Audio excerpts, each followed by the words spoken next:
ओम मनोजवं मारुततुल्यवेगं जितेन्द्रियं बोधिमतां वरिष्ठं वातात्मजं वानरयूथमुख्यं श्रीरामदूतं शरणं प्रपद्ये।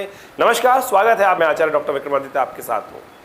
आज हम यहाँ विचार विमर्श करने जा रहे हैं इस चैनल के माध्यम से मेष राशि वालों के लिए शनि के वक्री होने का प्रभाव कैसा रहेगा। देखिए, शनि की गति बदलती है, हर चीज़ की गति बदलती रहती है, हर चीज़ की अवस्था भी बदलती रहती है। ऐसे में आप ये समझें कि शनि महाराज अभी 17 जनवरी को अपनी गति से चलते चलते जो 2.5 साल का एक चक्र होता है उनका एक राशि का, मकर से निकलकर कुंभ राशि में प्रवेश किए और कुंभ राशि में अभी अपनी गति से जो चल रहे हैं, तब अभी 4 महीने ही हुए उनको उस गति में उसमें प्राप्त हुए 6 महीने तक। 6 महीने बाद उनकी गति वापस पुनः जो है वो वक्र होने जा रही है, वक्र स्थिति में, यानी वापस उस अंश पर चलने वाले हैं जिन अंशों पे, जिन मार्ग से वो चल के आए हैं, वापस उनकी गति उन्हीं अंशों में जाने वाली है। 4.5 महीने के लिए शनि वक्री होने जा रहे हैं। 17 जून से रात्रि में करीब करीब 10:19 पर शनि वक्री हो जाएंगे और 4 नवंबर तक, यानी करीब करीब 4.5 महीने तक ये शनि उसी वक्र गति से उसी राशि में, कुंभ राशि में चलने वाले हैं। अब कुंभ के जो शनि होते हैं वो तो बहुत ही शुभ माने जाते हैं। कहा जाता है कि बड़ी मुश्किल से कुंभ के शनि जिस प्रकार से आए 30 वर्ष बाद आपकी इस राशि में, और अब वो वक्र स्थिति में जो आ जाएंगे, कुंभ के शनि विशेष तौर पर आप मान के चलें व्यापार में लाभ, और ख़ास तौर पर आपके हर कार्य में, आप जो चाहे लेखन का कार्य करें, चाहे अपने बिजनेस का काम करें, उन सब स्थिति में लाभ के स्थिति बनाते हैं। बहुत सारे व्यापारों में लाभ की स्थिति उत्पन्न करने के योग देते हैं, बहुत प्रकार के सुख देने के योग देते हैं, और अनेक प्रकार के व्यापारों में लाभ की स्थिति उत्पन्न करने के योग देते हैं। ऐसे में कई प्रकार से विशेष तौर पर जीवन में लाभ, सही रास्ते पे गाड़ी चलाने के योग देते हैं। लेकिन अब शनि महाराज जब वक्री हो जाएंगे तो उस लाभ की स्थिति में कुछ स्थिति कम करते दिखाई दे रहे हैं।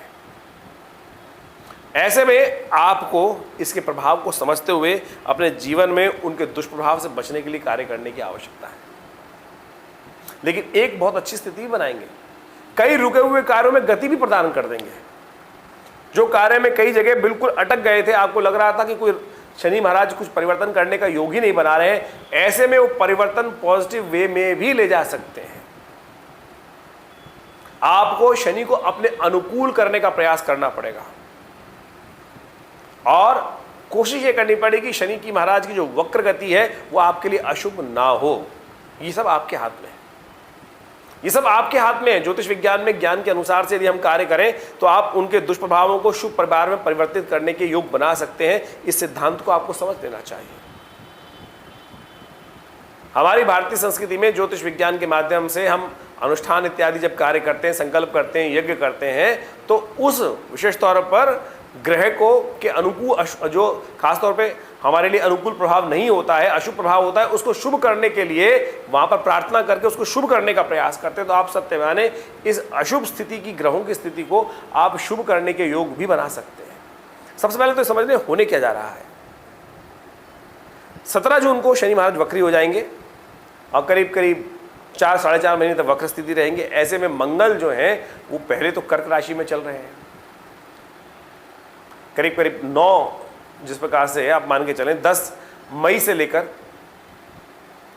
30 जून तक ये महाराज जो है कर्क राशि में चलेंगे। कर्क राशि में बहुत नीचे हो जाते हैं, कमज़ोर हो जाते हैं। और उसके बाद 30 जून से लेकर 18 अगस्त तक जो मंगल है वो चलेंगे सिंह राशि पर। षडाष्टक योग के बाद फिर समसप्तक योग शनि के साथ बना, शनि और मंगल का बन जाएगा, एक दूसरे के आमने सामने। वो भी एक दूसरे के सामने युद्ध की स्थिति, लड़ाई की स्थिति, बिल्कुल एक दूसरे के समक्ष तैयार शनि महाराज। और उसके बाद फिर शनि महाराज आगे निकल जाएंगे, कन्या राशि में पहुंच जाएंगे, फिर वहां पर एक दूसरे 6-8 आ जाएंगे। तो ये स्थिति आगे इस दौरान में भयावह उठापटक वाली रहेगी। तो ऐसे में आपको बहुत सावधानी से चलने की ज़रूरत है। जो सावधानी से चलेंगे वो तो लाभ ले लेंगे, और जो लोग, हमारे हाथ में तो है नहीं, हम तो चल ही नहीं सकते, कुछ भी कुछ करना ही नहीं चाहते, हमें से कुछ होगा ही नहीं, तब फिर आप अपनी स्थितियों को ठीक नहीं कर पाएंगे, वो आपकी चीज़ों अनकंट्रोलेबल हो जाएंगी। तो ऐसा ध्यान रखते हुए कार्य करने की ज़रूरत है। तो आप समझें ऐसे में क्या कुछ उपाय कर कर आप अपने कष्टों को दूर करने के योग बना सकते हैं। आपकी राशि के अनुसार से इस वक्त बृहस्पति ग्रह बहुत अनुकूल चल रहे हैं आपके, तो अपने बृहस्पति को ठीक कर, बृहस्पति को आप यदि लाभ लेते हुए कार्य करेंगे तो आप समझे आप अपने इस अशुभ प्रभाव को ठीक कर सकते हैं। हम रास्ते देने के लिए बैठे हैं, हम घबराने के लिए नहीं बैठे हैं। हम इस चैनल के माध्यम से हम आपको समझाने के लिए बैठे हैं कि शनि महाराज का जो अशुभ प्रभाव है उसको ठीक करने के लिए रास्ते क्या हैं। सकल पदार्थ हैं जग माही, कर्महीन पुरुष पावत नाही। इस बात को समझने का प्रयास कीजिए। एक बात का सबसे पहले ध्यान रखना है, शनि एकादश में बैठे हों, शुभ स्थान में बैठे हों, तो ऐसे व्यक्ति को गलत कर्म की तरफ नहीं जाना चाहिए। यदि आप ऐसे में गलत कर्म की तरफ गए, शराब, जुआ, गलत कार्य, उन सब चीजों की तरफ गए, आप समझ लीजिए तो आप अपने शनि को बहुत और ज्यादा अशुभ कर लेंगे। बृहस्पति को शक्ति देने का प्रयास करें, गुरु को शक्ति देने का प्रयास करें, ब्राह्मणों का आशीर्वाद लेने का प्रयास करें। आपके शनि अनुकूल रहेंगे, आपके अनुसार चलेंगे, अशुभ नहीं करेंगे। ये सिद्धांत समझ लो। एकादशवें भाव के शनि महाराज, यदि व्यक्ति बृहस्पति को अपनी शक्ति को ठीक करने का प्रयास करे, सदकर्म करे, तो आप समझे आप अद्भुत प्रकार से कल्याण का योग बना सकते हैं और बहुत बढ़िया तरीके से लाभ ले सकते हैं। लेकिन अगर आपने गलत काम किए, उल्टे सीधे काम किए, फरेब किए, 2 नंबर के पैसे एकत्र किए, जो भी गलत काम हो सकते हैं, आप गलत परिभाषा आप उसको अच्छे से समझ सकते हैं, तब आप समझें झूठ फरेब का सहारा लिया तो ये समय आपके अनुकूल नहीं होगा और भयावह कष्ट के योग बना सकता है। हमने आपको समझा दिया कि क्या क्या स्थिति उत्पन्न होने वाली है। तो सबसे पहले धर्मयुक्त कार्य,